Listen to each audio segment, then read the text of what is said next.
বেগম রোকেয়া সাখাওয়াত হোসেন আজ থেকে 100 বছর আগে তিনি যে আন্দোলন শুরু করেছিলেন তার সমসাময়িক প্রেক্ষাপটে যদি বিবেচনা করা হয় তাহলে আমরা বলবো যে এটা একটা নারী বিপ্লবের মতো ভূমিকা রেখেছে। তার চিন্তা এবং আদর্শ আমাদেরকে ভয়াবহভাবে প্রভাবিত করেছে আমাদের নারী সমাজকে, বিশেষ করে অর্থনৈতিক মুক্তি আন্দোলনের ক্ষেত্রে। তিনি সর্বপ্রথম এই উপমহাদেশে এবং সম্ভবত আমরা যদি আধুনিক নারী জগতের, নারীবাদী জগতের চিন্তা করি তাহলে বলা যায় যে সর্বপ্রথম তিনি এই ধারণা প্রতিষ্ঠিত করতে পেরেছেন যে অর্থনৈতিক মুক্তি ব্যতীত কোনো নারীর প্রকৃত স্বাধীনতা অর্জন করা সম্ভব নয়। এবং আজও পর্যন্ত রোকেয়া কেন বিতর্কের কেন্দ্রে তা আজকে আমরা আলোচনা করব। প্রথম কারণ হচ্ছে ধর্ম এবং সংস্কারের ব্যবচ্ছেদ। রোকেয়া কখনোই ইসলাম ধর্মকে আক্রমণ করেনি, কিন্তু ধর্মের নামে প্রচলিত কুসংস্কার এবং পুরুষতান্ত্রিক ব্যাখ্যাকে তিনি কঠোরভাবে চ্যালেঞ্জ করেছেন। তিনি বলেছেন যে ইসলামে মেয়েদের বেশি হক দেওয়া হয়েছে। 2 বছরের জন্য যদি একজন ছেলে শিশুকে স্তন দান, মানে মায়ের বুকের দুধ খাওয়ানোর সুযোগ থাকে, তাহলে মেয়ে শিশুর ক্ষেত্রে সেটা 2.5 বছর। এবং তিনি একটা কথা বলেছেন যে অনেক ক্ষেত্রে ইসলাম যে সুযোগটা দিয়েছে হচ্ছে নারীর অনুমতি ছাড়া, তার স্ত্রী মেয়ের অনুমতি ছাড়া তার বিয়ের যে বিষয়টা সেটা কখনোই নির্ধারণ করা যাবে না। কিন্তু যে গ্রামীণ সমাজ, সেখানে হচ্ছে মুসলিম নারীদের নিষ্পেষিত করে সে অধিকারটা নেওয়া হয়। তিনি একটি গল্প বলেন যে এক বাড়িতে তিনি বিয়ে করতে বেড়াতে গিয়েছেন, তো সেখানে তিনি দেখতেন যে সেই মহিলা তার বাচ্চাকে হারামজাদা বলে ডাক দিচ্ছে। এখন তিনি অবাক হয়ে যান যে এরকম একটা গ্রামীণ সমাজে বসবাস করেন, তিনি তার সন্তানকে কেন হারামজাদা বলে ডাক দিচ্ছেন। তো তিনি যখন জিজ্ঞাসা করলেন যে আসলে বিষয়টা কি, তিনি কেন তার সন্তানকে হারামজাদা ডাকছেন, তো তিনি বলছেন যে বিয়ের মধ্যে মুসলিম রীতি অনুযায়ী সেই মহিলা বলছেন যে আপনার কবুল করার কথা, বলার কথা হচ্ছে আমার, কিন্তু আমি কবুল না বলে কাঁদতে কাঁদতে যখন আমি বেহুশ হওয়ার পর্যায়ে পৌঁছে গেছি, তখন আমার পক্ষ থেকে আমার কোনো চাচাতো বোন বা ফুফাতো বোন কবুল বলে দিয়েছে, তারপর থেকে আমি সংসার করছি। তো এই হচ্ছে বাস্তবতা, এই বাস্তবতা তিনি আসলে তুলে ধরে দিয়েছেন। এবং তিনি আরও বলেছেন যে আসলে পুরুষরা আসলে ধর্মীয় বিধান নিজেদের স্বার্থে ব্যবহার করে, এবং এই রক্ষণশীল গোষ্ঠীকে তিনি চ্যালেঞ্জ করেছেন যে এ কারণে দেখা যায় যে মুসলিম সমাজে নারীদের যে ওয়ারিশ সূত্রের যে সম্পত্তি ইসলাম যেটা দিয়েছে সেটাও স্বীকার করতে, মানে সেটাও দিতে কোনোভাবে রাজি না ভাইয়েরা তার বোনদের বিয়ের পরে। তৃতীয় যে কারণ সেটা হচ্ছে তিনি পর্দা প্রথার বিরোধী ছিলেন না, কিন্তু তিনি অবরোধ প্রথার বিরোধী ছিলেন।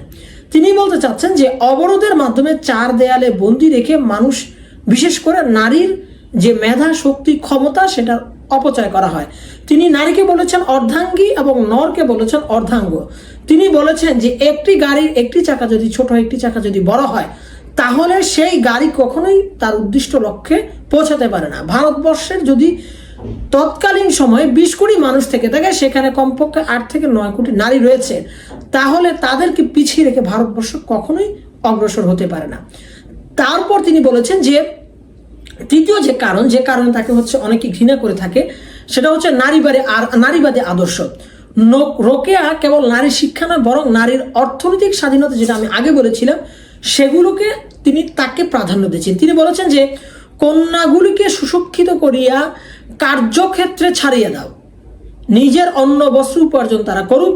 উপার্জনক্ষম স্বাধীন নারীর ধারণাটি তিনি প্রথম পুরুষতান্ত্রিক সমাজে নিয়ে আসেন, এবং এর মাধ্যমে তিনি এই যে নিজে স্কুল প্রতিষ্ঠা করেন, এবং নিজে স্কুল প্রতিষ্ঠা করেন, মেয়েদের জন্য আলাদা স্কুল প্রতিষ্ঠা করে তিনি যে রোকেয়া সাখাওয়াত মেমোরিয়াল স্কুল এখনো ভারতে রয়েছে। যে তার প্রগতিশীল যে আন্দোলন, প্রগতিশীলতা মানে যে ইসলামকে আক্রমণ করা না, তিনি সেটা কিন্তু বুঝিয়েছেন। চতুর্থ কারণ প্রগতিশীল বনাম রক্ষণশীল দ্বন্দ্ব। বাঙালি মুসলিম সমাজ যখন আধুনিক শিক্ষার আলো প্রবেশ করছিল, তখন রোকেয়া ছিল অগ্রপথিক।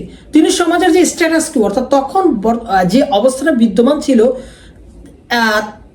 সেই বিদ্যমান পরিস্থিতি এবং সামাজিক কাঠামোর মধ্যে রোকেয়ার অবস্থাটা ছিল সবচেয়ে বিপজ্জনক। কারণ তিনি পুরুষালী সমাজে নারীদেরকে মূল্যায়ন করেননি। তিনি একটি নতুন সমাজ ব্যবস্থা সৃষ্টি করতে চেয়েছিলেন নারীদের দ্বারা। এবং তিনি রোকেয়া ড্রিম লিখেছেন, অর্থাৎ রোকেয়ার স্বপ্ন দেখেছেন, যেখানে সুলতানাস ড্রিম লিখেছেন, যেখানে তিনি বলেছেন যে একটা নারী শাসিত সমাজে যদি পুরুষ এসে পড়ে তাহলে একটা পুরুষের কি অবস্থা, সেটা বুঝাতে তিনি এই ধরনের একটা গল্প লিখেছেন। এবং তৎকালীন সময় আমার কাছে মনে হয় যে বিশ্বে মনে হয় এই ধরনের গল্প খুবই কম লেখা হয়েছে। এবং ফাইনালি তিনি লিঙ্গভিত্তিক সমতা চেয়েছিলেন, যে পুরুষকে পুরুষ হওয়ার কারণে নারীকে নারী হওয়ার কারণে যেন অসম দৃষ্টিতে দেখা না হয়। অর্থাৎ একটি গাড়ির যদি দুটো চাকা থাকে এবং দুটো চাকার মধ্যে একটি চাকা যদি হয় নারী, একটি চাকা যদি পুরুষ, তাহলে যদি দুটো চাকায় যদি সমানভাবে না আগায় তাহলে গাড়িটাও আগাবে না। তাহলে এই ভারতবর্ষের যে সভ্যতা, সেই সভ্যতাতে যদি আমাদের অগ্রসর করতে হয় তাহলে অবশ্যই বেগম রোকেয়ার এই যে আদর্শগুলো, অর্থাৎ একজন নারীর সামাজিক এবং অর্থনৈতিকভাবে যে মুক্তি, সেটা আমাদের নিশ্চিত করতে হবে অবশ্যই সম্মানের সাথে এবং রেডিক্যাল ফ্যামিনিস্টের ওয়েতে না, যেটা আমরা আজকে অনেক জায়গায় দেখছি। বেগম রোকেয়া বিতর্কিত তারপরেও ছিলেন, তিনি তার রক্ষণশীল মনোভাব দিয়ে তিনি সমাজের সাথে বসবাস করতে চেয়েছিলেন, কিন্তু তার পরেও তিনি আক্রমণের শিকার হয়েছেন। তার রসবোধ, তীক্ষ্ণ যুক্তি এবং আপোষহীনতা, কুসংস্কারকে আঘাত করার প্রবণতার যুক্তি দিয়ে আজও অনেক মানুষকে অনুপ্রাণিত করে, যে কারণে তাকে নিয়ে অনেক গবেষণা, প্রবন্ধ, পিএইচডি হয়েছে। আপনার কি মনে হয় যে বর্তমান সমাজে যে নারীবাদী আন্দোলন, তা কতটুকু আসলে রোকেয়াকে অনুসরণ করে করা হচ্ছে? আবার নারীবাদী আন্দোলনের বিপরীতে যে পুরুষালী যে সমাজের যে নারীকে নিয়ন্ত্রণ করার যে প্রবণতা, তা মোকাবেলায় আসলে নারীর অর্থনৈতিক এবং সামাজিক মুক্তি কতটা প্রয়োজন?